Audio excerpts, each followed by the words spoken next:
Good evening, everyone. No mai, haere mai, and welcome to what should be an unforgettable evening tonight. My name is Anna Thomas, and I will be your host for this evening.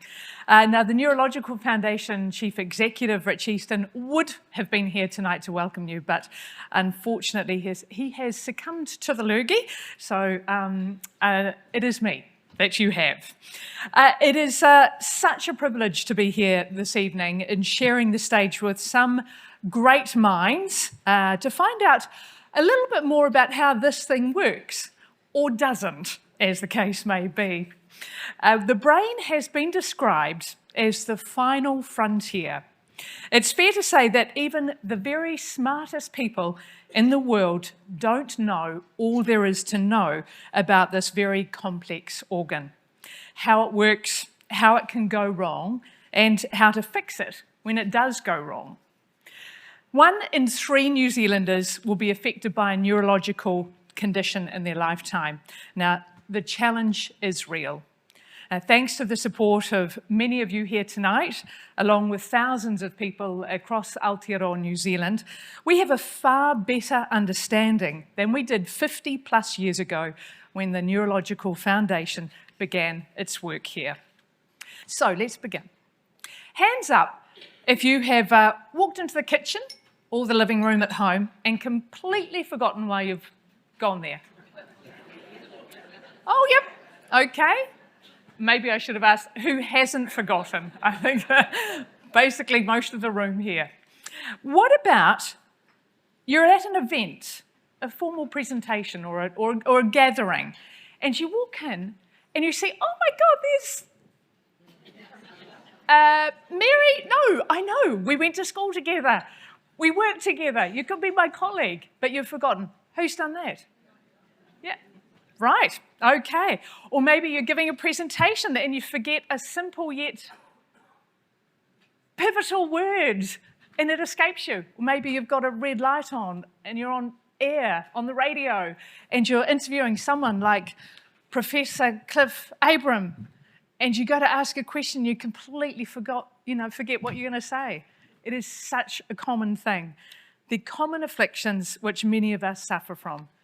But when exactly, this is a key thing, should we be worried? And what can we do to preserve memories and stay sharp, especially as we age? Well, we have some of the brightest minds here tonight who will endeavour to answer those questions and some of yours as well. So it gives me great pleasure to introduce our stars of the evening, Distinguished Professor Cliff Abram.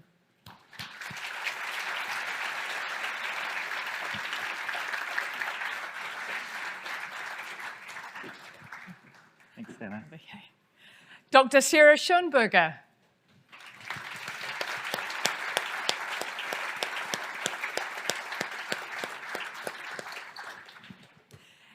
And PhD student Jim Davies.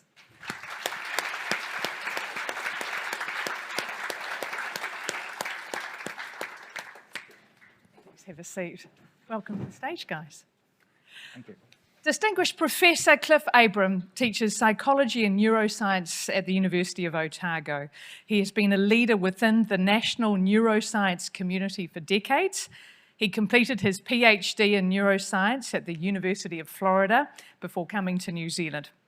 While his work has taken him all over the world, lucky for us, he made his home Dunedin.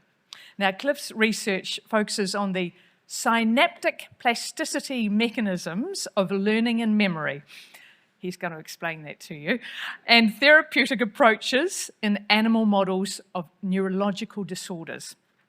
Now, Cliff has multiple awards for his lifetime of work, including the University of Otago's Distinguished Research Medal, the Association of New Zealand's Scientists Marsden Medal, and the Royal Society of New Zealand's Rutherford Medal. And you've probably heard him interviewed numerous times on Radio New Zealand as well. Now, Jim, Cliff, can I ask you, what is your earliest memory? I was afraid you were going to ask me that question. First of all, I want to first of all thank everyone for coming. So it's great to see so many people here. While I'm thinking about my earliest memory, early memories no longer have timestamps, so it's very hard to know actually which is first before this or that other time. But I have a memory from early life that has stuck with me all this time, which is when my family went to visit some family friends who had a speedboat, and we were sitting on a bank over the river while my sister was out water skiing. And somehow I managed to slide down this steep bank farther and farther closer to the river, which was pretty scary. I was scrambling, trying to stop myself, and eventually came to rest, heart beating, and I couldn't get myself up. I didn't want to go down, and eventually my father came sliding down and rescued me, thankfully. So quite an emotional event, which has stuck with me ever since. Be careful about banks by rivers. Yeah. And I suppose we will talk about how, you know, is it fearful events? Is it wonderful events? It's all of those sort of things. Is that what creates memories and keeps, you know, makes them stick? So we will touch on that later. Dr. Sarah Schonberger now is the head of research at the Neurological Foundation. From the age of 12, Sarah wanted to be a medical doctor. But when she didn't get into med school, she decided to try a research degree and has never looked back. Sarah did her PhD in neuroscience, specifically Alzheimer's disease, at Auckland University, and was a fully grant-funded research fellow.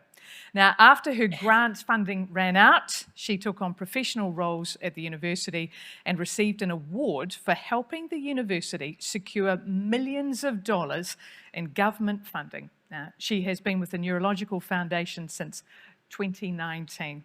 So, Sarah, I'll ask you, what is your earliest memory?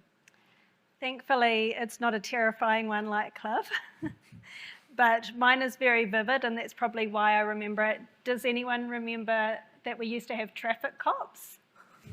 And my uncle was a traffic cop, and I think I was probably about 3, and I remember being in his driveway and his motorbike was there, and he had these really long leather boots that came up past his knees, and it was a very cool memory and very vivid. I can still picture it. A pleasurable memory. That's good. That's great. Okay, now to our young, bright mind on the stage tonight. Good evening, Jim Davies. Hey, welcome to the program. Now, you're a program. Here we go. Sorry, reflex. You're a PhD student in the psychology department at the University of Otago. Now, Jim grew up in the Falkland Islands before moving to New Zealand with his family. He went to Auckland Boys Grammar and then the Auckland University. And like Sarah, he also wanted to be a doctor. But he also didn't make it into med school. Our health system is poorer for it. Now, Jim was considering his options when his stepmum introduced him to a friend of hers who she thought might be able to give him a steer. That friend was Professor Cliff Abram. And of course, the rest is history. Now, Jim completed his honours in Prof. Abram's lab. His doctoral research involves a preclinical trial testing a potential treatment for Alzheimer's. The long-term goal is developing a single injection that could prevent or treat Alzheimer's. No pressure, Jim, but we are all looking to you, okay? We'll be following your career very closely. Now, right now, Jim is in the middle of writing his thesis, but don't worry, he is not slumming it in Dunedin in a drafty old flat. He's living at number 1 Rugby Street in Wellington. Anyone know where that is? It's Government House. More on that later. Now, Jim, what is your earliest memory? Although you don't have to look far back, not as far as us. Hello, everyone. Thanks for having me. My earliest memory, I think my mum, or we used to like going on camping trips when I was a kid, and my mum would always set up a camera and film us sort of packing the car or walking along, doing that sort of thing. She was an influencer before it was cool, you know. And I have a memory of running past the camera and pretending to squeeze tomato ketchup at it. But the thing is, I would have seen that video so many times as a kid that now I wonder whether it's just a false memory. So, Yeah, well, I think we're going to learn more about all of our memories tonight. So let's start, Cliff, with you. And how are memories created? Well, I've only been working on this for 45 years, so I hope you're not expecting a full answer. But I'd like to take you to the movies and show you a couple short video clips, which just begins to illustrate some of the things that we know about is changes in the brain that are important for storing memories. So I'm going to take you down into the cellular level inside the brain. You'll have heard of nerve cells, I'm sure. We also call them neurons, and they talk to each other, as Anna indicated, through their connections that are called synapses. So you've probably heard that term, perhaps. And the synapses themselves are very malleable. We call it plastic. And so they can get stronger, they can get weaker, they can be more, they can be fewer. So I just want to show you a couple videos to kind of illustrate the kind of thing that goes on in the brain when you're having experiences and storing information. So here is a little video of nerve cells that are being imaged, showing their activity in a network. I'm going to just play it again because it's so cool. Play. Oops. Maybe I'm not. Sorry. Okay, anyway, what you see there, a whole network of neurons in the cerebral cortex. Well, this is not actually my video, to be fair. But you can see, you saw the flickering of the lights as the nerve cells fire and talk to each other. Okay, this is what happens when information is coming into the brain and it's being processed. Now, it turns out that neurons or nerve cells are not the only cells in the brain or nervous system. And there's, apart from the 100 billion nerve cells in the brain, there's as many or more other types of cells that help support function and also help affect or modify or influencers. They influence the synaptic plasticity processes and the learning and memory processes as well. So now I'm going to show you a video of cells that are astrocytes that we've actually recorded the activity of, and you'll see that they can also flicker on and off as they talk to each other, and information is flowing between them and from them to nerve cells as well. So you can hopefully see the flickering of little patches of activity in each of these cells as time goes by. And this is a very speeded up time-lapse video.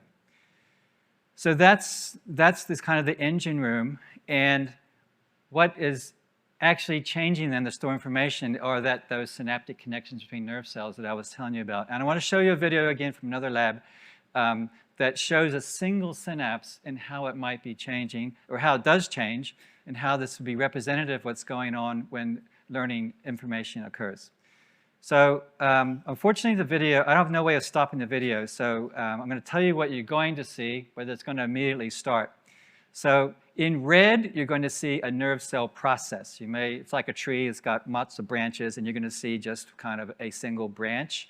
And you're going to see sticking out from the branch like a rose bush, actually, you're going to see some what we call spines, what's like thorns, sticking out from the main process. They tend to have thin necks and bulbous heads. And this is where the synapses are being formed, or many of them anyway. In blue, you're going to see one of the input fibers from another cell sweeping by the red one and making contact with that spine that's sticking out from the red one. And over time, you're going to see that spine head grow and grow and grow. And in white, you'll see the synapse itself, the actual contact between the blue fiber and the red process. You'll see that grow as well. So we'll play that video. This is, again, a time lapse. So you can see the white bit with the synaptic contact getting bigger and bigger in the middle of the screen there. The red spined head is getting bigger and bigger. So the synaptic communication between the blue fiber and the red cell is increasing as a result of activity in this neural network. So this is what we believe is actually happening in real life, in the real brains during learning and memory. Some of these synapses are getting stronger and bigger. Others are getting weaker and smaller. And this helps shape the way in which information is played through the brain. and it will make it easier for the cells that were part of the experience that you begin with. It'll make it easier to reactivate those cells later on when you try to remember that information.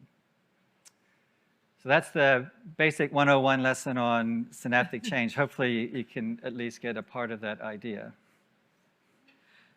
So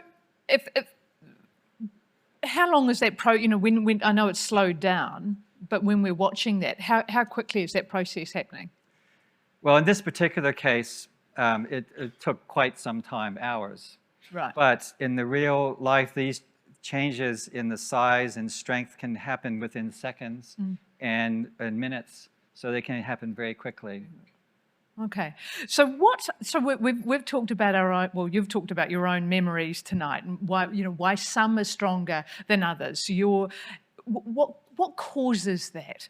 So yours obviously was fear. Sarah's was pleasure or fun. Jim's was Made up? Yeah. Made up. Okay, so there's some basic principles. So the synapses can change, but then what's driving how long they stay changed for? Or will they relax back to their original shape and strength of connection and so forth? So there's a number of key factors that influence how the word would be consolidate, how we consolidate memories so that they go into your long-term store and you can pull them out later on. So some of the key things are, one, things that you've paid attention to. Things can happen in your life, but if you don't pay attention to them, you're very unlikely to remember them later on. This is a lesson for us all, actually, including my students. Two, repetition. I like to tell my students at the start of the year, repetition is the mother of memory. And so it'd be really good if you kind of rehearse this information that you're getting. And so things that get repeated over and over tend to help with this consolidation process of memories. And three, and I'm sure there's not just three, but the third one that kind of has been alluded to already is memories that occur when you're very emotionally engaged, emotionally significant event. Could be pleasurable, could be negative. And there are chemicals in the brain that get released that support this change from this movement from short-term change at the synapses to make them longer lasting and longer term. And of course, in the extreme case, it becomes negative. This would be something like PTSD, where memories are so strong they're actually hard to get rid of. But why is that the case? They're so strong initially that they then undergo that repeated repetition as well, constantly coming back to mind. So it's self-reinforcing and at some point becomes too bad. But under normal circumstances, paying attention, repeating the information, and having emotional contact. There is a fourth one, actually, that just came to mind. My memory's coming back to me. And that is how deeply you process it. So just having an experience is one thing, but if you then take that information and think about it, process, connect with other things you already know, that's also extremely helpful for then retaining it later on. A couple of questions I have on that. Firstly, obviously rote learning, even though in education, it was it doesn't tend to happen so much now, especially with your times table. There is something to be said about rote learning. Absolutely. Yeah.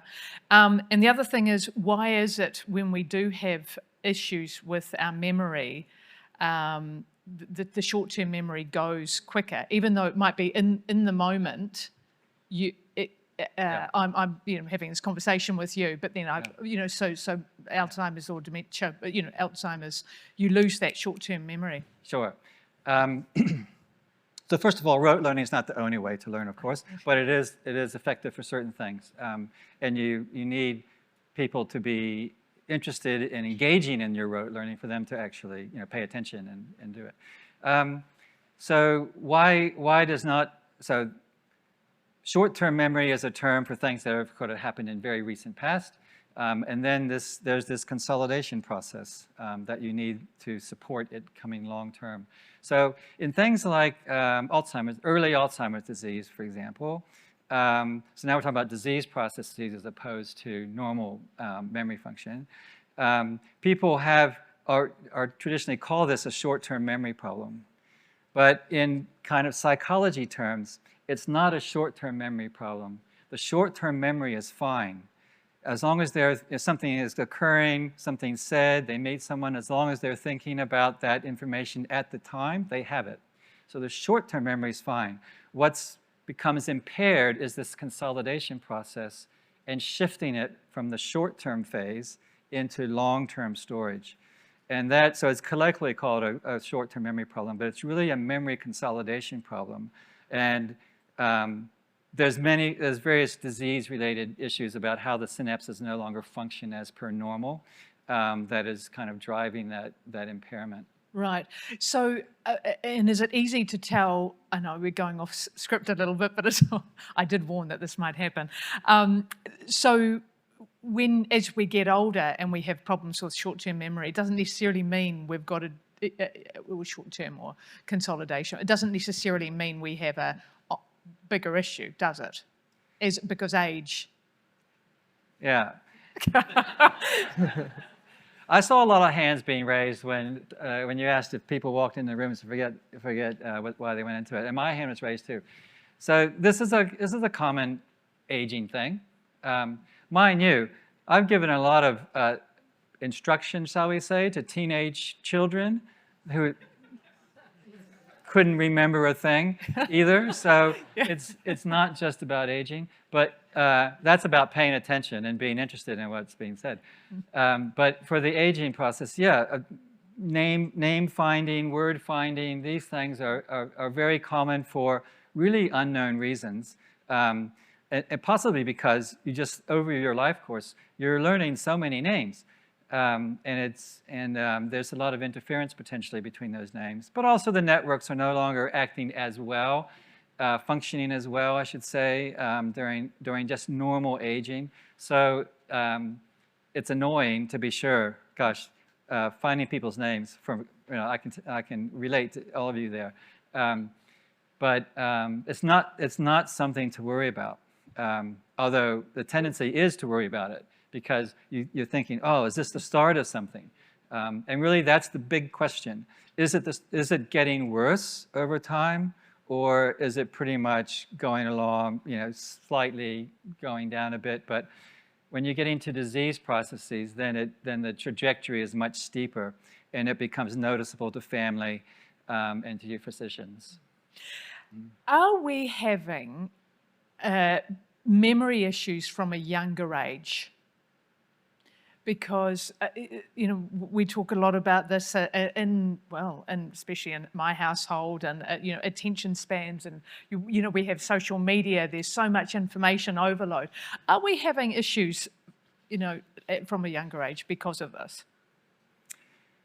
There was an interesting study a while back that suggested that people in the age 18 to 44 age bracket were self-reporting more memory issues during and after the pandemic than before, which had been relatively flat for the 15 years prior, and then was showing an uptick.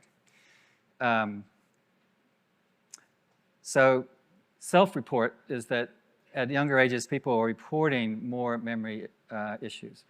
But it's probably, to be fair, not because the mechanisms that support memory in the brain are any different, but they're being impacted on and impaired by other things that are coming in from the outside. So it could be long COVID for a start. I mean, people may not even be aware they have long COVID. So that's one possibility.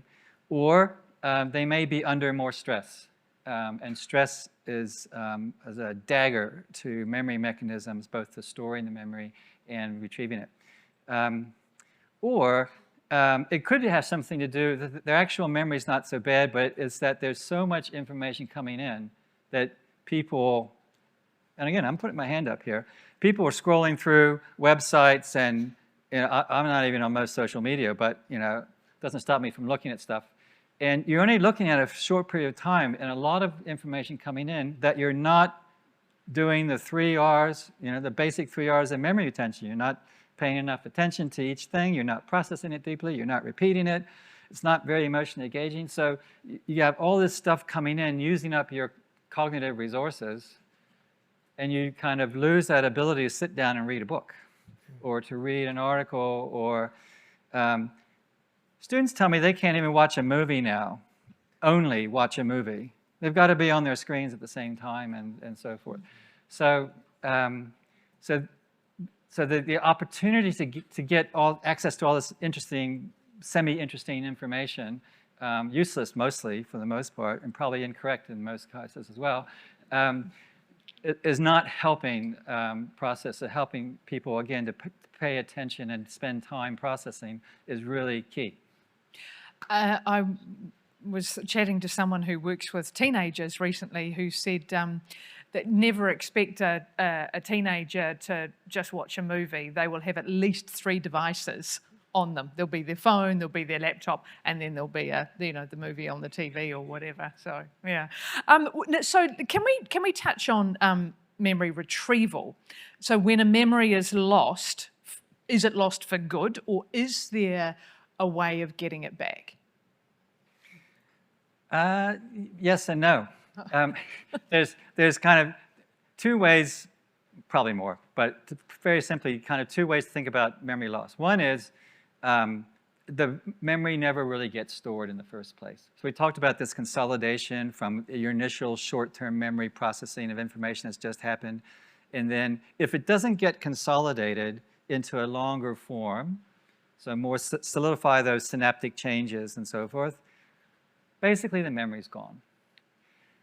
Now, then you have the memories that you have stored, consolidated, but then you might find it hard to retrieve, like people's names, people that you know, for example.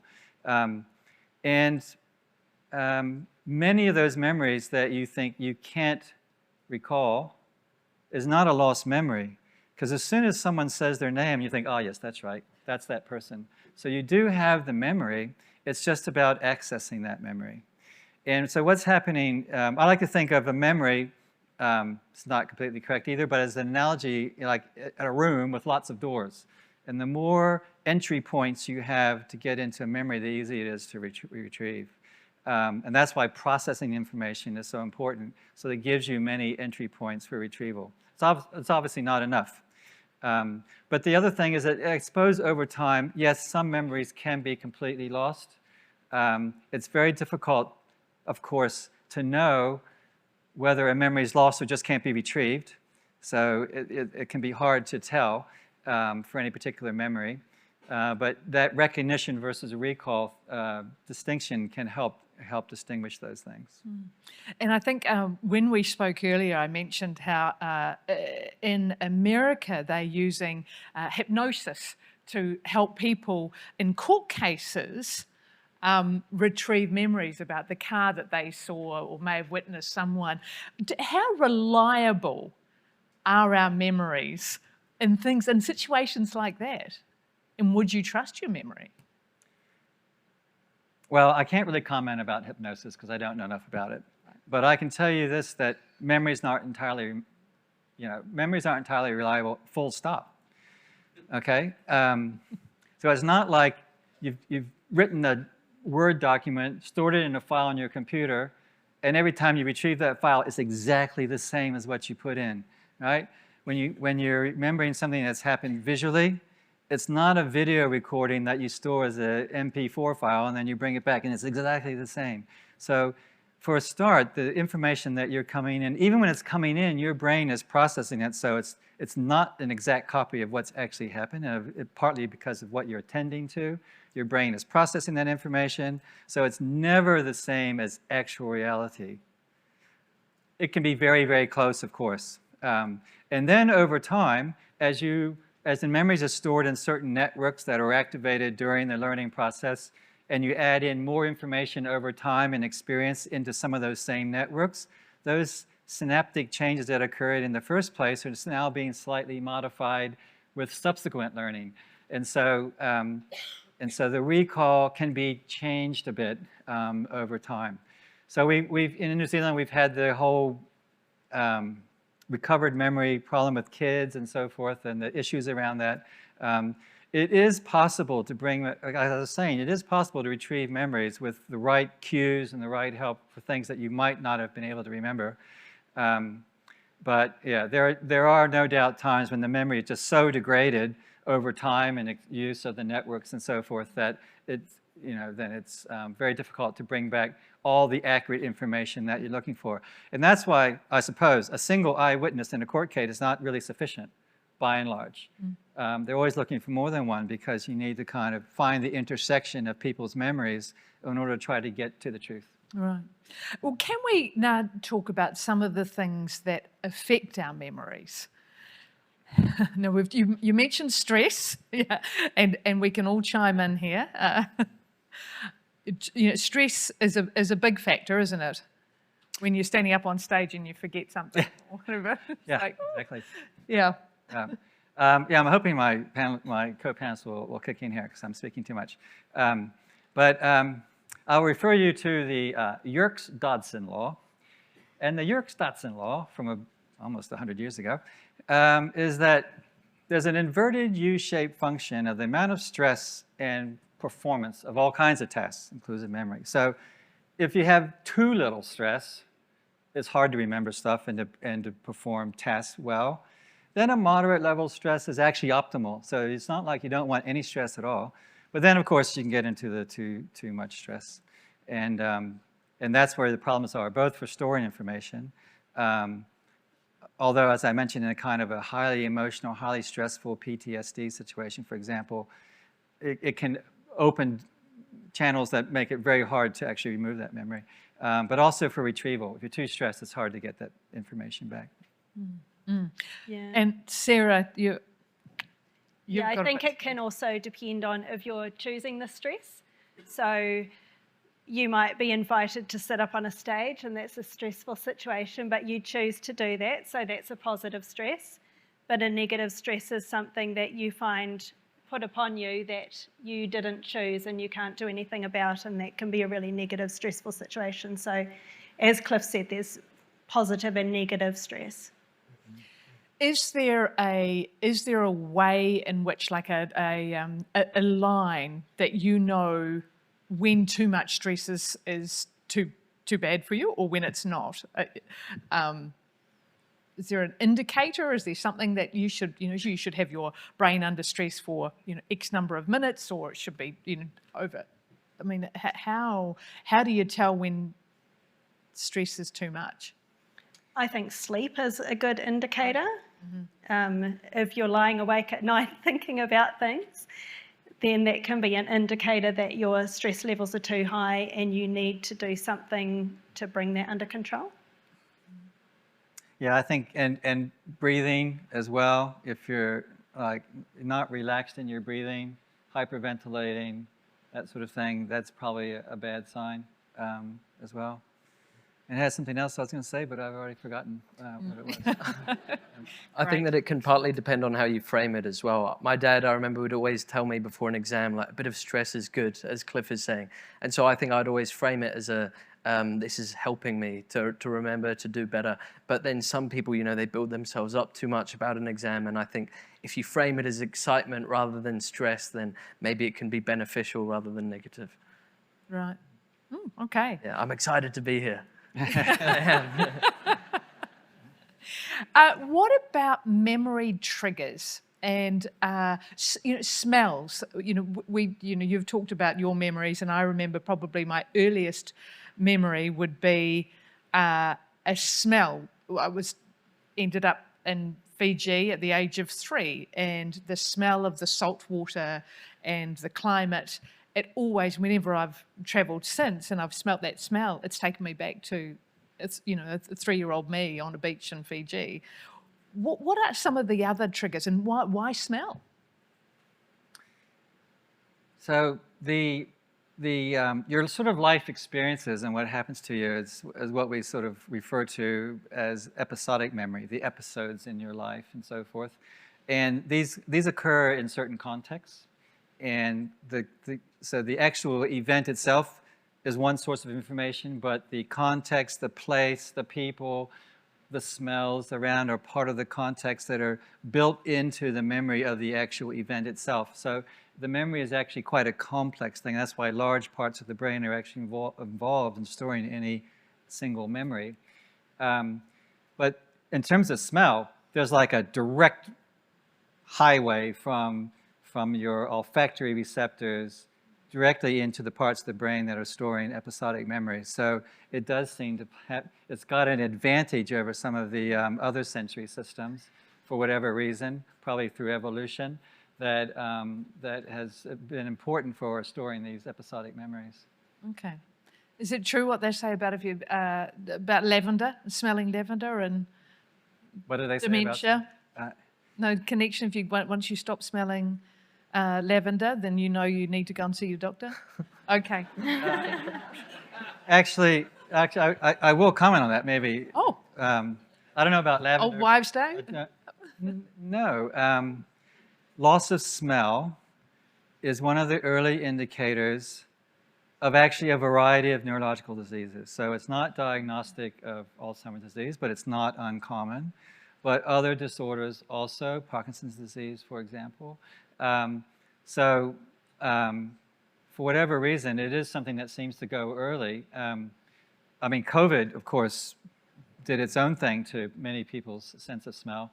Yeah, so it's not necessarily something to be overly concerned about, but if you package it with, if other things are happening to you cognitively, then you might start to be thinking about it. Okay. Okay. So every time I go past the lavender bush, I always do this. There you go. Very good. Is your take home for tonight? Right. Okay. What about people who speak multiple languages? Do they have bigger brains and better memories? I read this, you know, on my social media as I'm scrolling about how to get a better memory. I got a bit to say. Okay, how many people are bilingual or multilingual? All right, good for you. So I actually had to read up a bit on this before the talk, actually. Turns out there's some evidence that being bilingual or multilingual offers protection against aging-related cognitive decline. So you guys who've raised your hand, you've got an advantage. Is your brain bigger? You know, no, it's probably not bigger.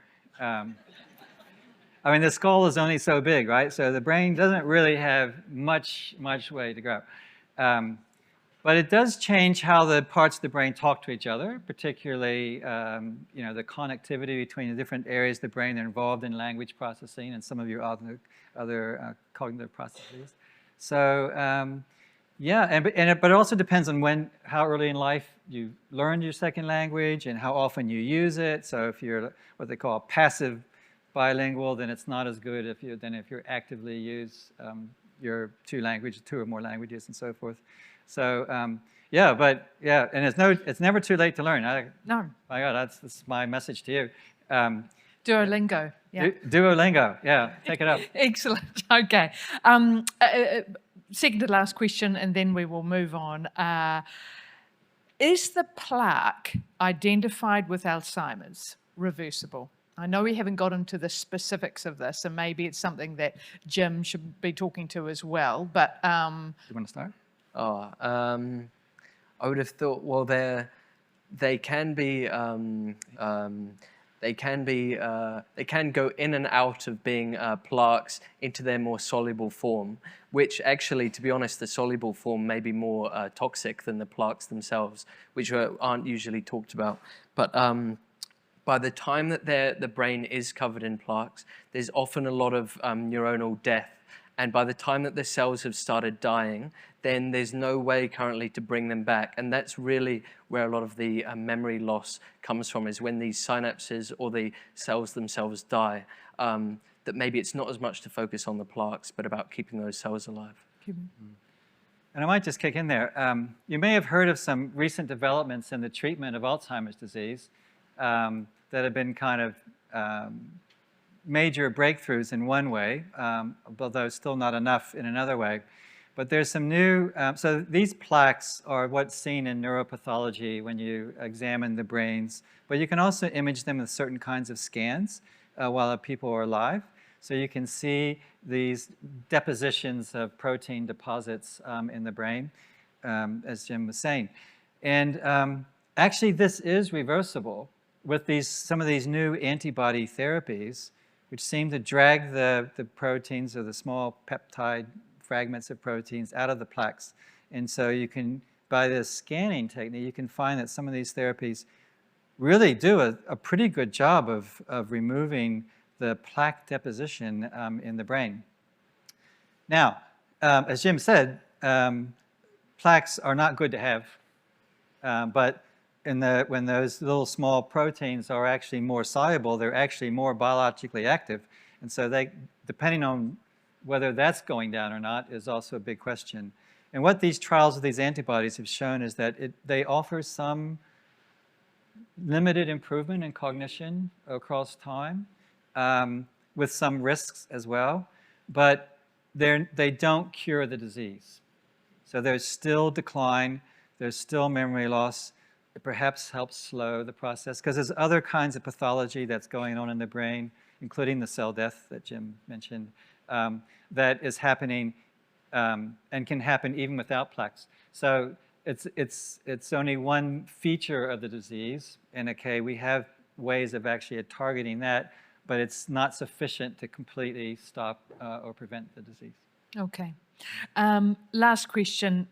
So what you've learned over the last 45 years, have you been living your life differently at all as you've gathered this information? And I'll be asking each of you just so. Yeah, I no longer play volleyball. I no longer play basketball. I would like to say that I was smart enough to say yes. I've always tried to be moderate in all things. I think that's sort of how I was raised. We didn't actually drink at all when I was growing up, so that's long gone. But still owning, moderation and including diet. Still like to exercise nonetheless, and still try to learn new things, meet new people, all those things. Remember their names. Yeah, that's the problem with meeting new people. Then you have to remember their names. Yeah. But yeah, I've tried to keep a steady course in lifestyle, but it's not always successful. Excellent. Okay, well let's move on to Jim, the youngest member on this stage. Good luck. As I mentioned earlier, our hope rests with you. No pressure, mate. No pressure. You shared your earliest memory with us at the beginning, but you have another really powerful memory, a memory of an event that changed your life. Can we talk about your kayaking trip on the Whanganui River? So when I was 11, my dad and I went canoeing on the Whanganui River, and we pulled over for some lunch onto a beach on the side of the river, and we sat down quietly and started eating our lunch. But there was a group of people from a kayaking club just down the beach, and there was a lady sitting on a blanket, and she patted the blanket and said, "Hey, why don't you come have some kai with us?" And me and my dad went over and sat down next to her, and I basically spent the next hour chewing her ear off, just telling her all about my life story, the books I was reading, how annoying my brother is. Yeah, I guess her and my dad decided to go on a date after that, and he brought his #1 wingman, and the same thing happened. I just chewed her ear off for an hour, and yeah, they got married a year later. And would you like to share with our audience who that person is? Oh yeah, well, 10 years later, she became the Governor General. So lucky me. Yeah. So a beautiful story. I think, we can thank you. Yeah, this is wonderful. So Dame Cindy Kiro is also a patron of the Neurological Foundation. So this is a really beautiful moment, really. Thanks for sharing that with us. Yeah, Thank you for choosing the route that you have taken in your life. How did you and why did you choose neuroscience? And we heard that you didn't make it into med school. Yeah. So after I failed to get into med school, by no fault of my own, I actually chose to go down to Dunedin just so that I could get drunk with my mates. And I just thought neuroscience looked interesting. But it was when I was studying neuroscience, that's when I fell in love with memory mechanisms and with the idea of doing postgrad. And when Cindy introduced me to Cliff. But I think that sometimes you learn explanations about the world that change the way that you view nature. And I think learning about evolution is an example of that. First you just saw beautiful flowers, but afterwards you'd see how they attract bees and pollinate and reproduce, and you see the giraffe's long neck, and it's not just cool, it's, he can reach up there. But for me, learning about synaptic plasticity was another one of those moments for me. Hearing about how you can have two neurons that are joined by this junction, the synapse, as Cliff was saying, and if you repeatedly activate that circuit, repeatedly activate the synapse, it will respond by inserting new receptors or releasing more neurotransmitter, such that in future, if you want to reactivate that circuit, you can do it more and more easily. And suddenly I could see how you can have a system of memory storage. There's a biological explanation for how you can store information. And it explained why rote learning or repetition works. As Cliff said, repetition is the mother of memory. And finally, I could forgive my Latin teacher for making us drill us with those stupid conjugations. If any of you know, sum es est, sumus estis. Sunt. Yeah. So that's how I fell in love with it. Brilliant. Yeah. Well, can you tell us about your research that you've been doing? So for the last 20 years, our lab's been studying this protein, and it's a protein called SAPA. So this is a protein that is naturally occurring. We're all making it in our brains right now. But if you take this protein and you inject it into the brains of aged mice or mice that have Alzheimer's-like diseases, you can actually improve their memory and improve their brain function. And so we think that if we can increase the levels of this protein in the brains of people with Alzheimer's, we may be able to improve their memory and help to treat the disease. But rather than just giving a person a fish, we want to teach them to fish. So instead of just giving them the protein, we'd rather give them the gene to produce the protein themselves. So a gene is essentially a set of instructions to make a protein. And we think that if we could get this gene into the brain, then instead the brain will make more of this memory-enhancing protein, SAPA, itself. But you can't just inject a gene into the brain. That would be dangerous. It might cause an infection. So we'd like to inject the gene into the blood. But the brain is surrounded by a barrier called the blood-brain barrier that prevents the entry of many toxins, but also therapies like drugs from getting in.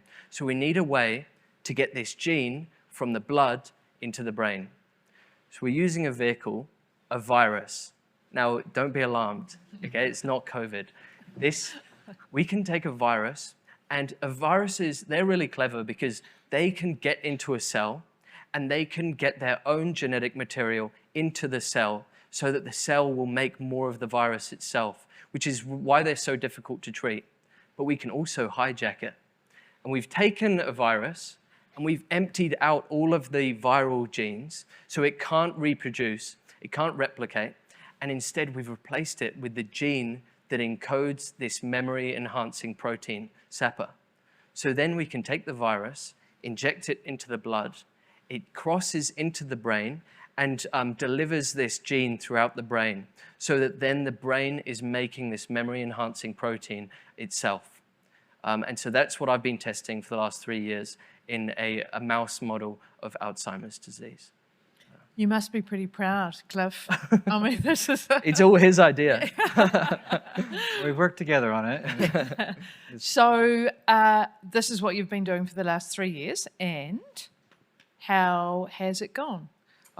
It's good. So we're using a mouse that there are certain people with Alzheimer's that have a gene that has caused the Alzheimer's disease. And so we can take these genes and we've put them into some mice so they develop the same sorts of memory problems and the buildup of this toxic protein, these plaques that we were talking about before. So I have a picture actually. Could anybody guess, could you point to which one you think is the Alzheimer's brain.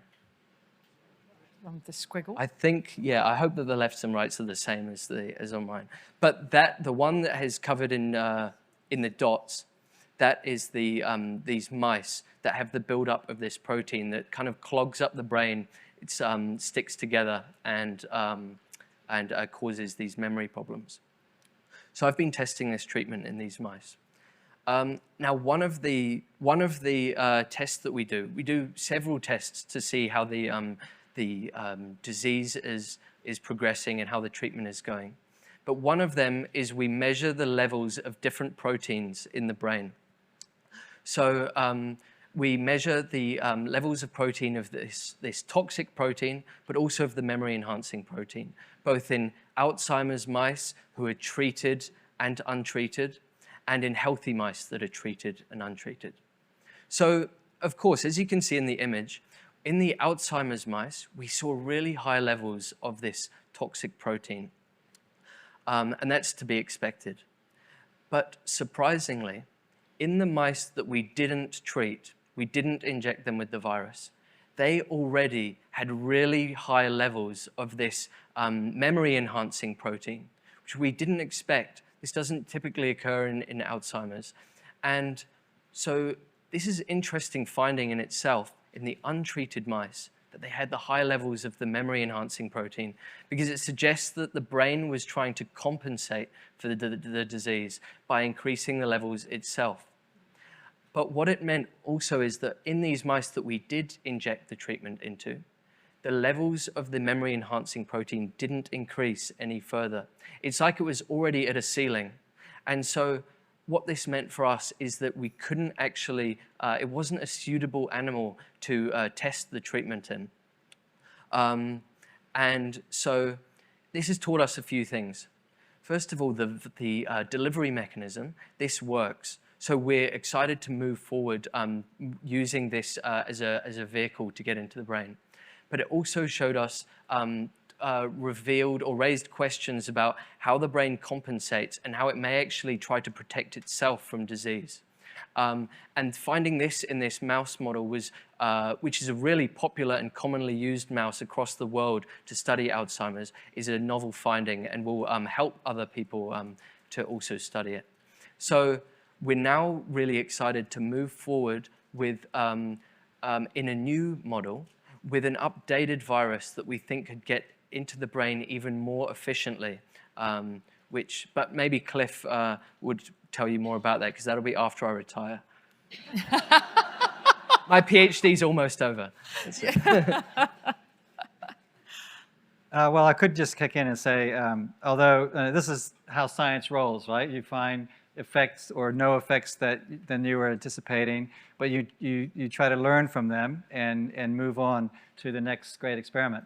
And so, as Jim has said, we've got new ideas following on from these ones with different mouse model, and in particular, the virus that Jim has been using, we know actually almost certainly wouldn't work in humans anyway.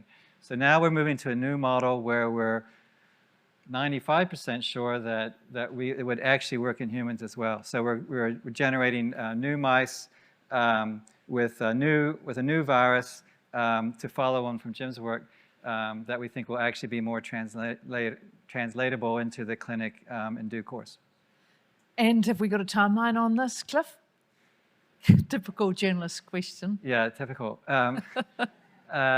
No. Well, first of all, we have to get funding for carrying on this line of research, so that's a whole issue in itself in terms of research funding in New Zealand. And that's why we're so grateful for the Neurological Foundation to be a great source of neurological funding. So we need the money.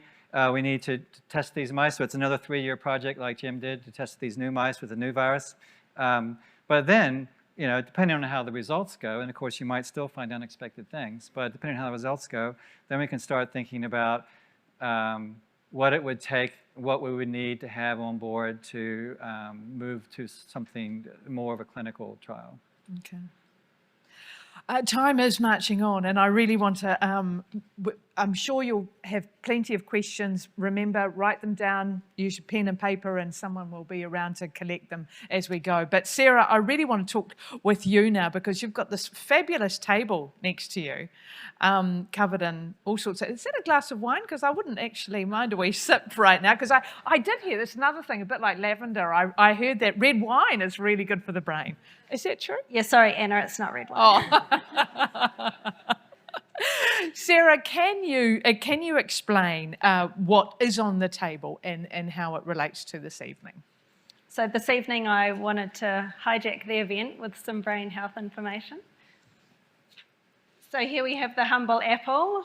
You've probably heard the saying, an apple a day keeps the doctor away. But have you really thought about this being a complex biological system? So this humble apple has more than 20 vitamins and minerals in it, and other beneficial compounds as well for our bodies. But it is packaged in fibre and water. Even though it's 10% sugar, what it does as a whole package with all the fibre and water, it moves really slowly through our system so that our gut can absorb all those vitamins and minerals. And that may not be news to any of you, but some of the foods that claim to be health foods are actually fooling us, and I wanted to just give a little bit of an example of that tonight. I know we all know how bad ultra-processed food is, but I found this cereal in the supermarket and it was labelled as a brain health cereal. So I thought, oh, that sounds amazing, let's have a look at what's in it. And it was mainly cornflakes and rice bubbles. And if any of you know how cornflakes and rice bubbles are made, yes, it comes from corn and rice, but it's processed with oils and salt and sugar. So on the ingredient list, sugar was mentioned 5 times. And there are some oats in here. I think there's some fruit. It's quite dried up and concentrated. So what that's missing, obviously, is all our water and fibre. So these over here are the ingredients in their whole form. So we've got some whole grain rolled oats. We've got some sunflower seeds. We've got some grapes, which are much larger than what I pulled out of the cereal before because they're containing all their fibre and water. And then we've got our little superfood chia seeds here. And then also I did a wander into the health food aisle and found this drink.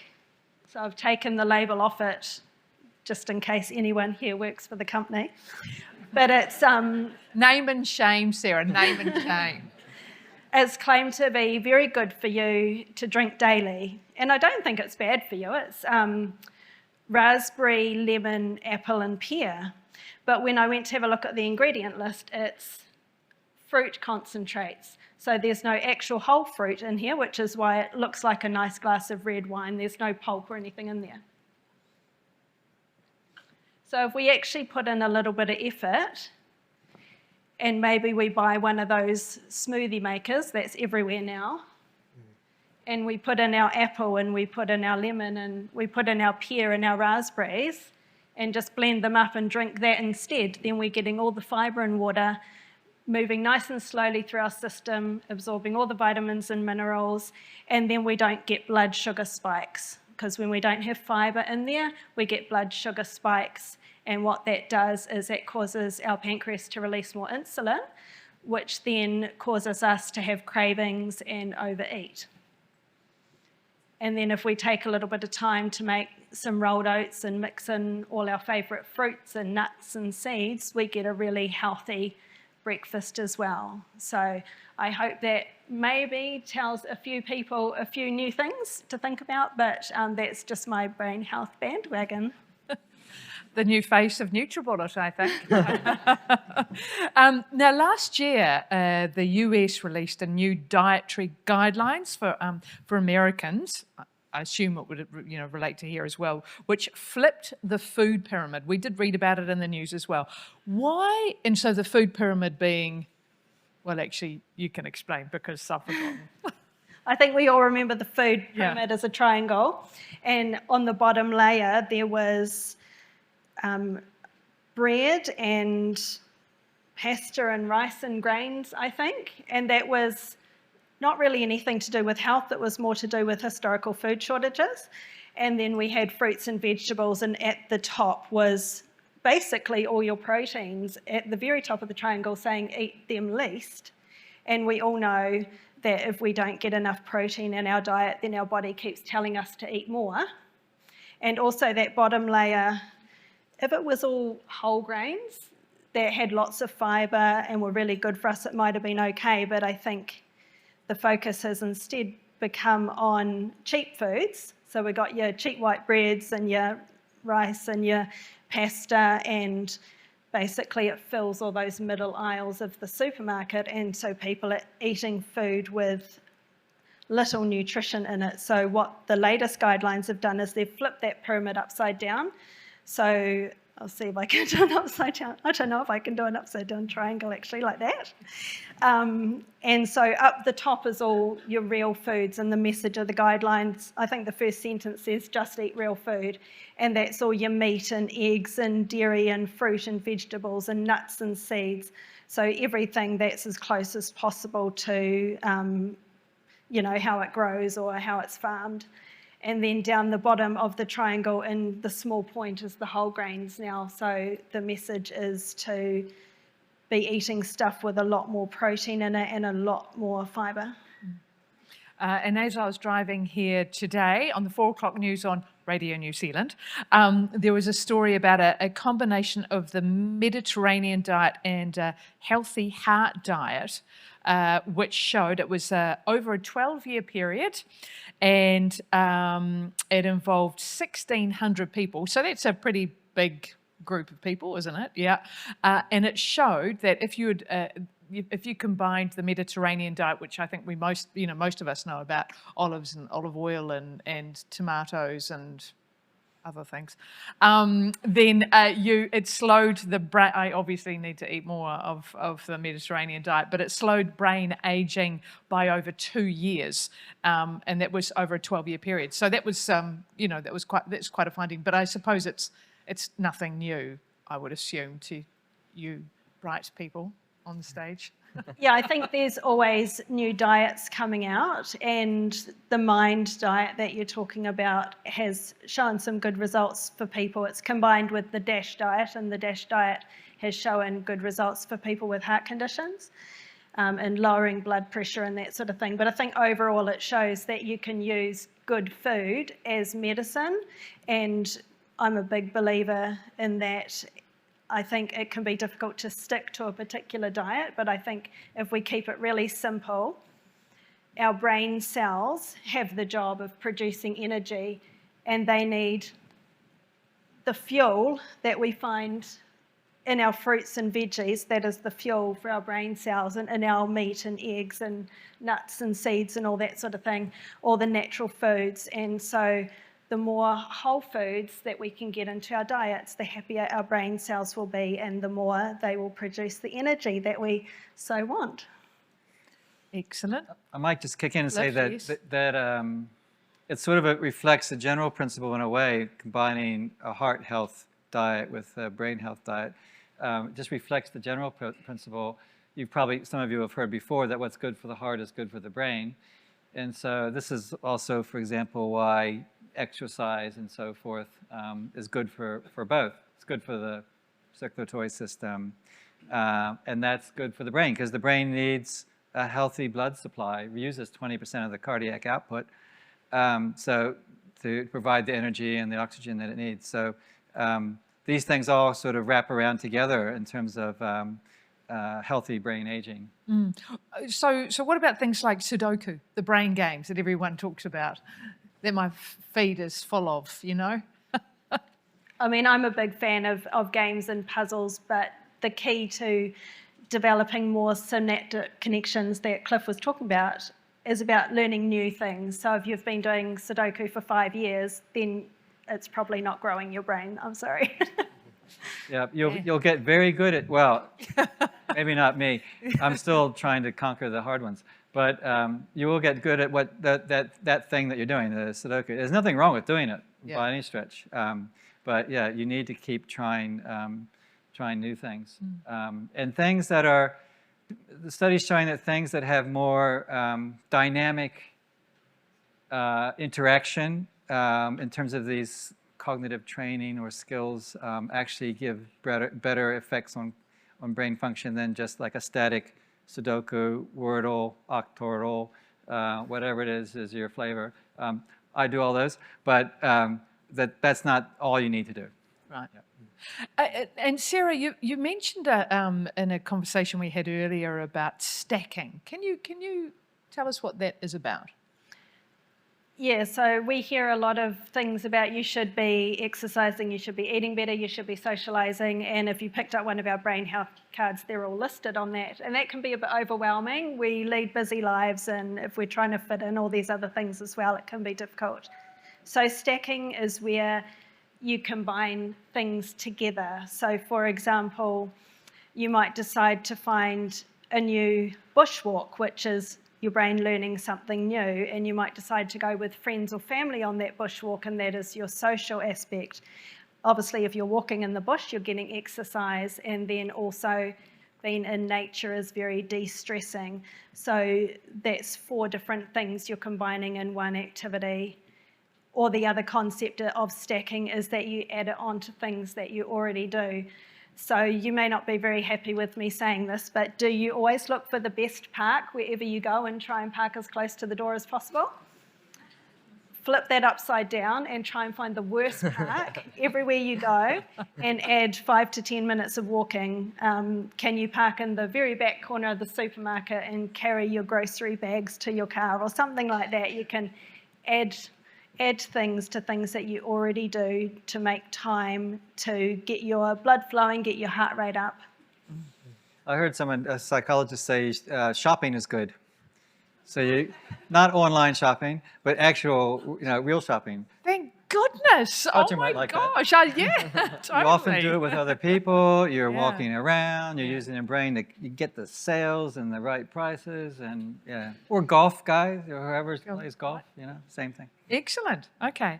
I've got many more questions, but I'm very conscious that we're running out of time. How do you think, or what do you think will be the big changes we're going to see in the next few years, and what you're maybe most excited about? Firstly, Sarah. I think for me it would be personalised medicine. It's very well known in the field of research that a lot of the historical studies have been done on young white males.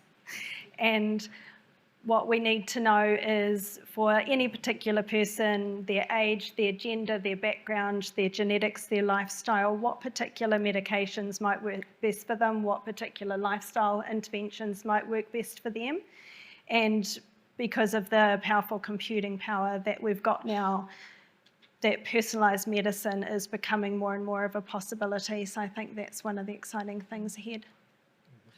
Cliff, what about you? What are you most excited about? Well, I think there's a lot of great things on the horizon. I mean, we've probably been saying this for decades, but just these new therapies for Alzheimer's disease were quite exciting development, even though they're not sufficient. I want to echo Sarah's comments, though, too, because there's now internationally, there are huge data sets, longitudinal studies, but also the smaller one that's in Dunedin, that's a very special longitudinal study. We're finding out what makes a difference for people. The Dunedin studies generated a pace of aging biomarker, in that people are able to kind of, you can able to assess what's going on in individuals' pace of aging, what their life history is about, what might have been some of the drivers of all this. So I think we'll learn a lot through these massive data sets that are overseas, as well, and the kind of, in a way, the AI and machine learning that's used to kind of aggregate that data and analyze it, but also the longitudinal studies are really going to add more and more value as we get these life course studies going into the aging process.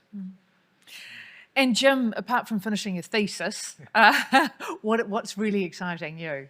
Well, I agree with them about the computing, giving the power to individualize and to access bigger data sets as well.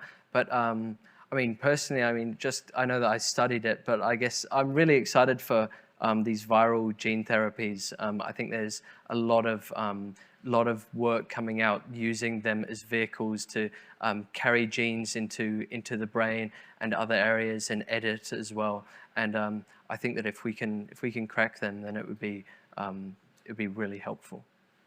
And I want to do a shout out to some of the people in the audience who do this here as for research in Auckland and other parts of the country. So New Zealand has expertise in this kind of therapeutic approach, not just our lab. Now, I didn't ask you, Jim, do you live your life differently, knowing what you know now? No more drinking down no target with the rest of the students. And in fact, are your mates down in Dunedin, are you oh God, boring Jim, he doesn't want to go out, he knows too much about the brain?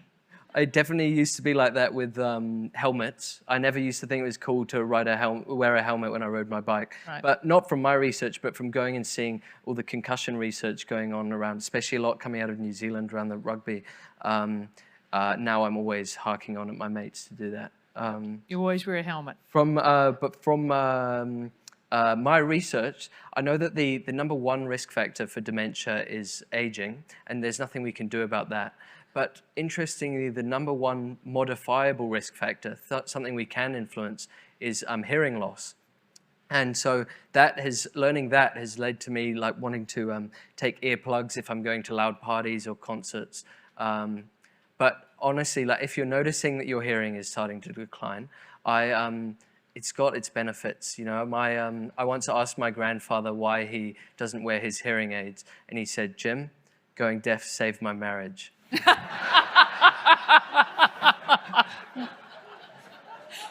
Brilliant. It's not all bad. Okay. Thanks. Right. Moving right along, Sarah. Do you eat some of those good things on that table on a regular basis? I do. I'm got a big focus on eating as much whole foods as possible. A lot of it is to do with my age now. I find that I can't eat like I used to, and also I'm observing the generation above me and seeing the ones that are aging successfully and the ones that aren't, and I really have a passion to be healthy and strong as I age, so I'm kind of at that age now where I really need to focus on it. Brilliant. Well, we're going to actually run a little exercise now. You don't all have to take part in this, and it could be difficult for some of you, but balance is a good indicator of brain health. So there's a little exercise that we can do, and if you wouldn't like to participate, you can go to the bathroom, you can chat amongst yourselves, you can write some questions, but for the rest of us, if you stand up from your chair, and again, no judgment if you want to stay sitting. Okay, if you can, stand up. Okay, no pressure. Now, can you stand up from your chair without pushing your arms? Who used your arms to get up? Actually, you don't have any arm rest. There you go. 100% fantastic, wonderful. Okay, now stand with your feet side by side for 10 seconds. Oh, are we meant to be doing this, Sarah? Are we meant to be doing this? Right, are they close together? Are the feet close together? Yeah, I think they are right next to each other. Close together, right. 9. So the next thing we're going to do, as I count down in my head, we're going to, in 3 seconds, place the big toe of one foot into the instep of the other foot. So you either move your right foot back or your left foot back, and make sure your big toe is on the instep of your other foot, right? Now, stand for 10 seconds like that. Really glad I didn't wear my heels tonight, but I knew this was coming, sorry. Okay. And the next test is place one foot in front of the other, heel to toe, and stand in this position for 10 seconds. Okay. You know this one. Oh gosh, look at me. Right. Right. Okay. Actually, I'm multitasking. I don't think I count. No, here we go. Sorry.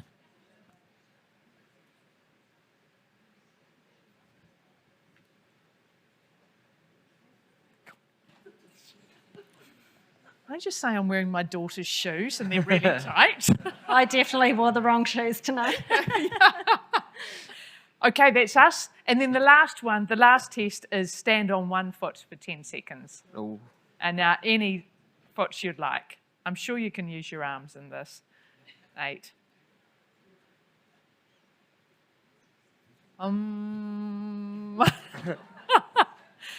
Okay. That's it. Pretty That's good. the test. There we go. I think you've all done very well, possibly a little better than myself. You don't have the shoes for it. No, I don't. It is now, it is question time, and a lot of, hopefully, we've got a few questions, but we're going to start off because here at the Fortress, Eden Park, it's quite a relevant question to ask.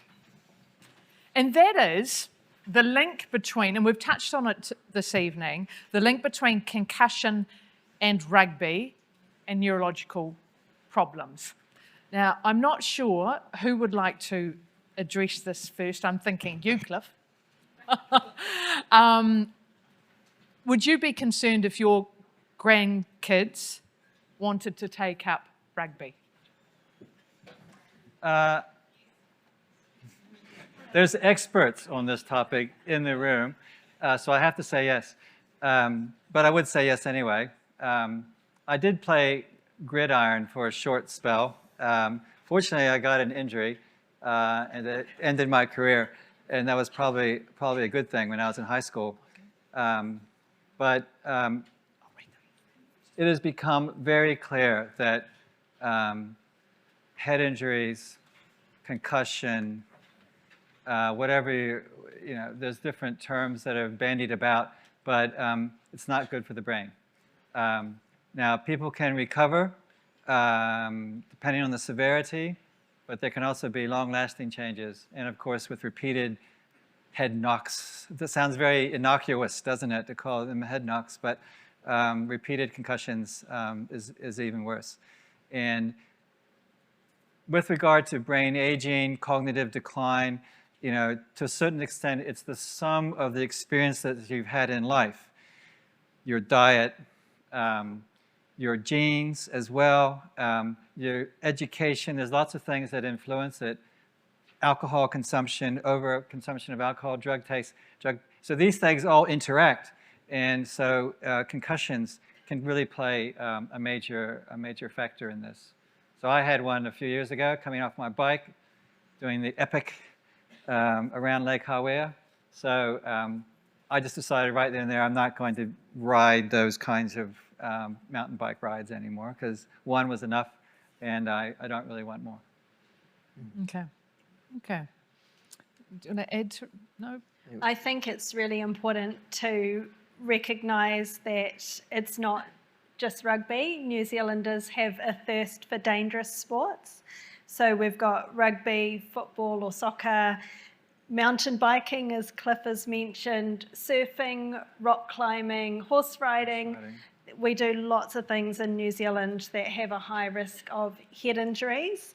And so you might wonder why research into rugby is always in the news, and that's because rugby is very controllable and measurable. So the professional teams, they record everything that happens to their players, and that's why we can do the research with that information, and we can help to work out if someone has a concussion or a significant head knock, how long do they need to be rested for? How long should their season be? Should they be playing summer and winter, or do they need rest periods and all that sort of thing. So the reason the research is done in rugby is because it's very measurable and it's helping to answer those things, but it might also help those people who have fallen off a horse and got a concussion to understand how long they need to rest for before they get back on a horse.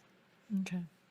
Now, we've had a lot of questions about water intake, vitamins, technology use, AI, menopause, meditation. Some of those we've covered a little bit, and we'll try to get the answers to you if we don't address them tonight. But we have settled on a few key questions from the audience tonight, and they are the following. There is some evidence that retirement causes cognitive decline, although averages versus cohorts potentially show different results. Is there anything specific we can do to limit this? And how much is age-related versus not working? Tricky.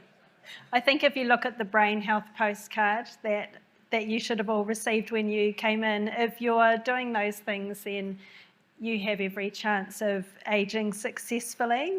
In retirement, it can be a time that people pull back socially and they isolate themselves. They may not be exercising. So if you've had a physical job or you've been involved in a lot of sports and you retire from all of that and you're suddenly not moving, that can be really bad for your health. So there can be a lot of factors, but I think what we should be focusing on is those things that we can do to improve our brain health and make sure we're still doing all those things even if you retire from work.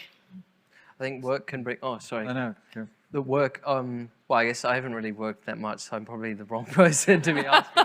But, I suppose it provides challenges and it provides purpose. And if you then suddenly lose that when you retire, then your brain will age more quickly. But I suppose if you can replace it with something, I know my granddad's very happy playing golf and fishing. Then if you can replace it, then maybe Not listening to your grandmother. yeah. And as they say, old professors don't retire; they just lose their faculties.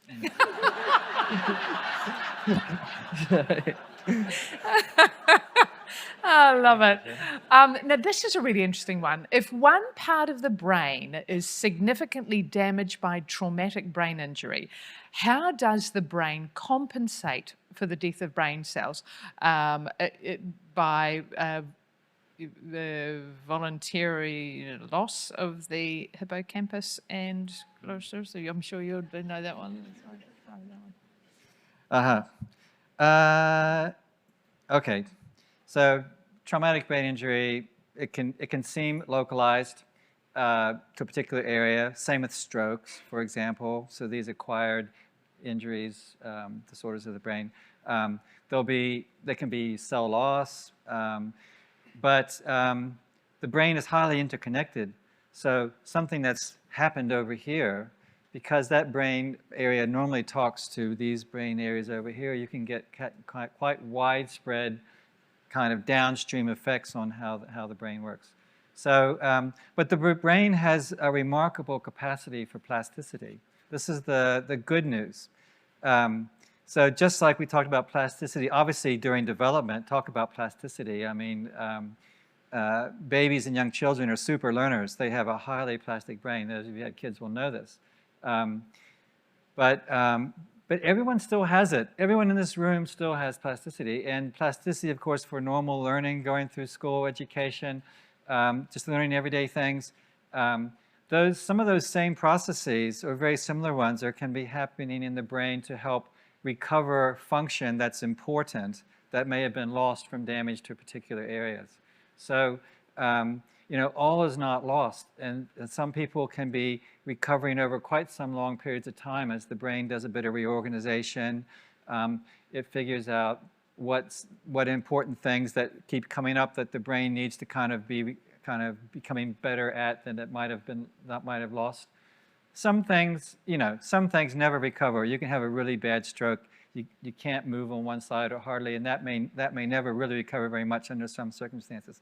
But there's lots of other kind of higher functions where the brain has remarkable ability to kind of recover. It won't necessarily be the same as before, but you can regain a lot of functionality. What is the role of novelty in enhancing brain plasticity? It's my favorite word.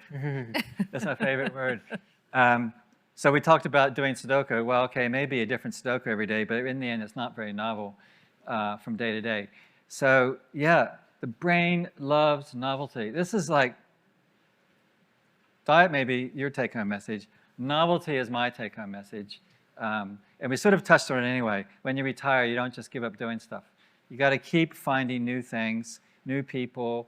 The brain takes, evolutionarily, this is what the brain has been developed for. It's developed to determine what's new, what's old.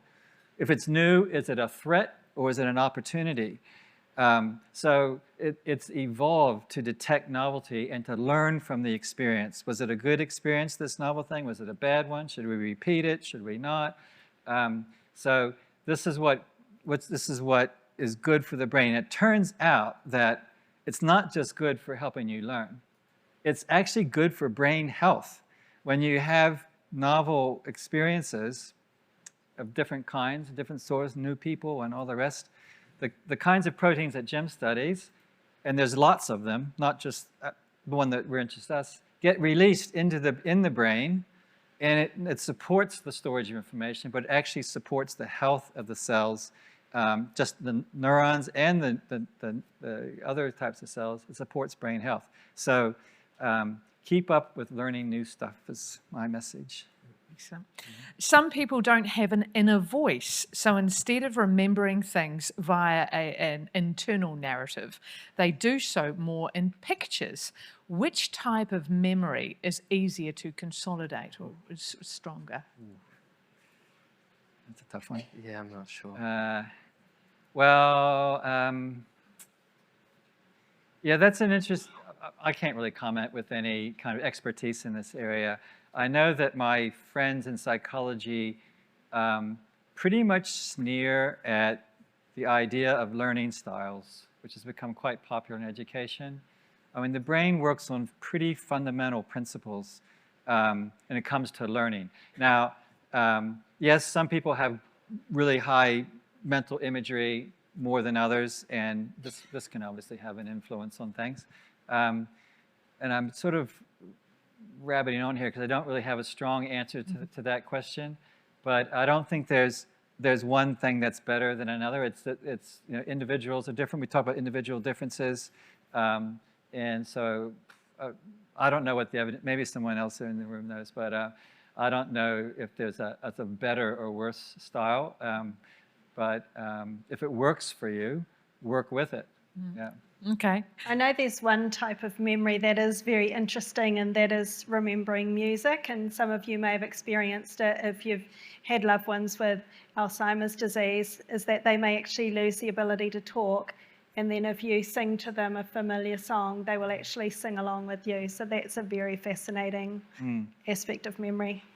Yeah, those old repeated memories can be that quite strong. What about dreams? Why can't we remember dreams? So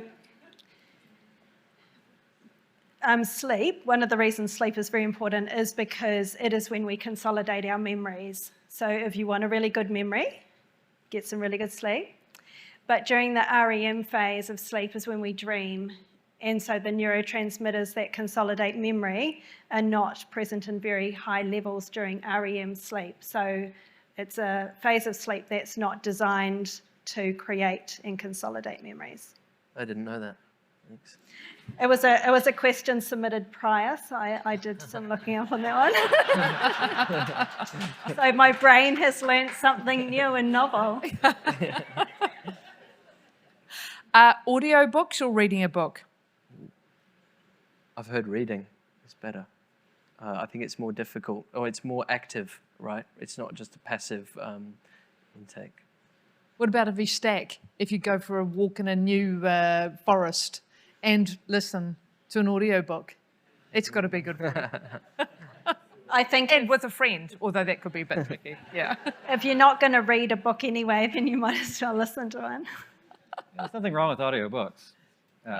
But if you really want to learn that information, probably my view would be reading is better, more active thing. There's a physical nature to it beyond the sound, but although as I'm listening to an audio book, I'm picturing everything in my mind as I go. Absolutely. Do you not? I don't listen to audiobooks, so I wouldn't know. What about when you listen to the radio? Listen to me on the radio. Oh wow! No, you do picture. I can me? picture you now. Yeah. Okay, this is a research question. How do you plan or handle your career progression and research development with funding severely limiting your possibilities? How do you stay in such an unstable role if you never have more than a few years of funding? Tricky. You want to start? Tricky. Well, I've never had to apply for funding so far. I mean, when it comes, I'll try my best, and I think if it doesn't work out, then I'll just go and work for a nice company. Sorry. Yeah, I don't know yet. Yeah. So I think, first of all, we have to do a shout out to the Neurological Foundation, who's hosting this event, because they provide a lot of funding that's keeping researchers in New Zealand, neuroscience and neurology researchers, neurological researchers, on their feet and going. It's not enough by itself for most projects, for most people, but it allows people to keep going. New Zealand, for as long as I've been here, the government has never put in the amount of money it needs to R&D. And the companies don't either. So, we're hamstrung. And I think we do remarkably well with the money that we do have. But people have to leave, or they have to find other careers if they can't keep going. The only reason why, can I say this accurately? One of the reasons why I could keep going for as long as I have is because my salary is paid by the university. So I don't need grants to pay my salary. But I need the grants to pay my workforce salaries and, of course, to run the projects. And people come and go out of that workforce because we can't always get the grants. Okay, and so it's a serious situation in New Zealand, and I hope everyone here understands the importance of research, basic research, but then also take that basic findings and applied in useful ways. But you have to be a good, I actually got into research because I didn't want to be a salesman like my dad was. My dad was a businessman. He ran a very successful truck equipment business, and he loved sales. That was the thing he liked best about it, going out, talking to people. And that's not me. I didn't want to do it.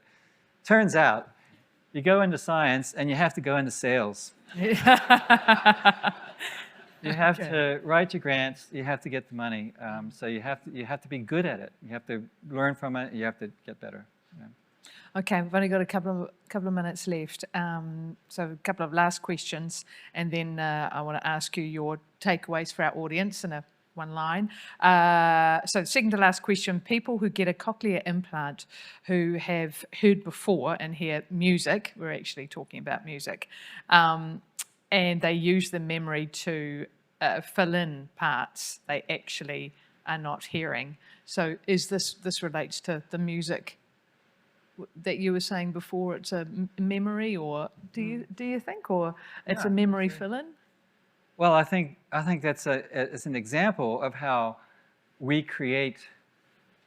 process and create memories. We often fill in information. That's why we have, come back to eyewitnesses, people fill in information that actually wasn't there, for example, and so filling in on music is an example of, the brain making sense out of what it's getting.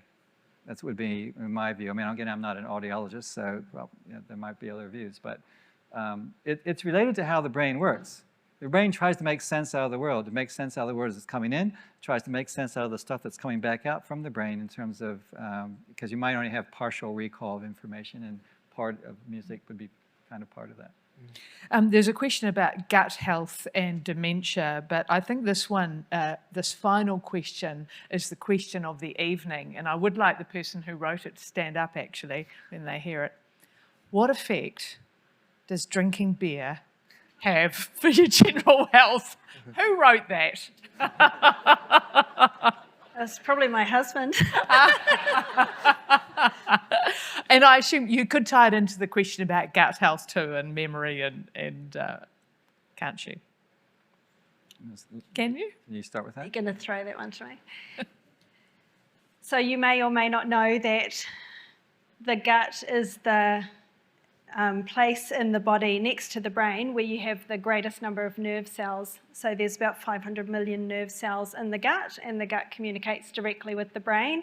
And that's why I harp on so much about nutrition, because for example, if we increase our fibre and that moves slowly through the gut, our bacteria in our gut feed on fibre, and they actually produce neurotransmitters that things like serotonin and other things like that that are really important for our mood. You may have heard the phrase, food is mood. And alcohol of any kind obviously kills bacteria.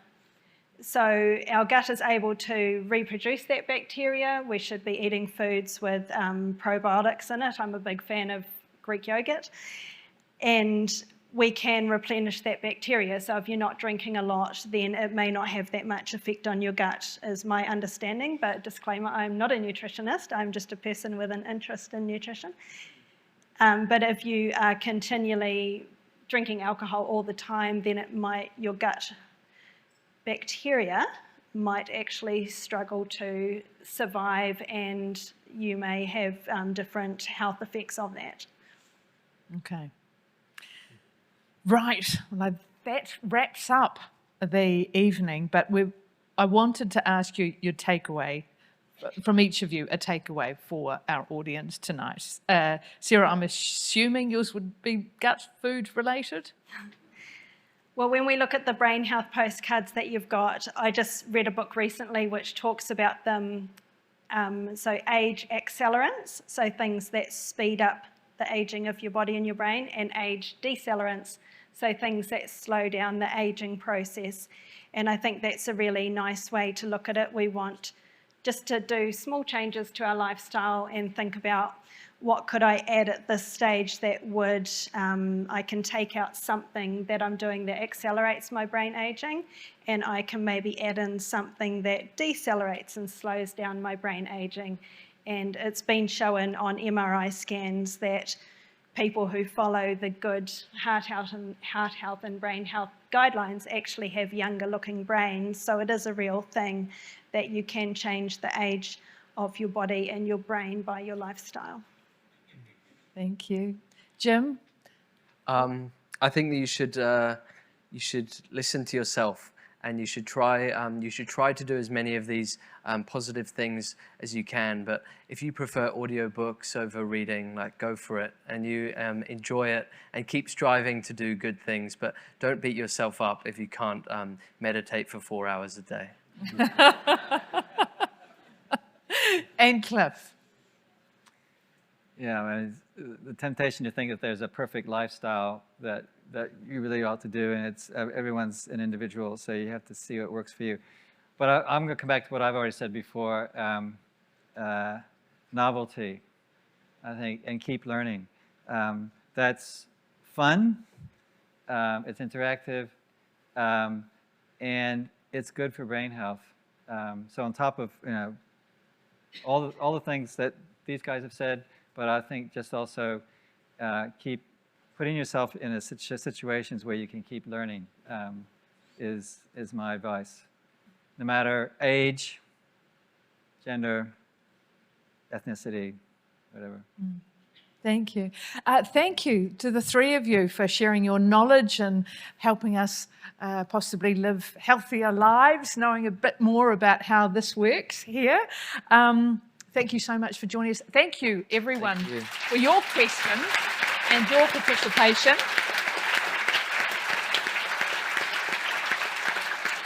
And I will hand over to Sarah to wrap up the evening. I'm just going to do some thank yous on behalf of our CEO, Rich, who's very sad that he missed this evening, but he would like me to thank everyone for coming. We really appreciate you being here and your interest in memory and brain health, and we know that you'll go out and share what you've learned tonight. We want to thank Eden Park for hosting us. Your staff have been fantastic. It's been an awesome venue. And I just want to say a big thank you to all of the Neurological Foundation staff. I think most of our staff are here tonight and they've done a fantastic job putting everything all together and running this event. So big thanks to them. And a special mention to all of our supporters that are in the audience. Because of you, we can advance research, education and healthcare in New Zealand. We couldn't do any of this without our supporters. And on behalf of all of our team, I just really want to say a big thank you for your generosity.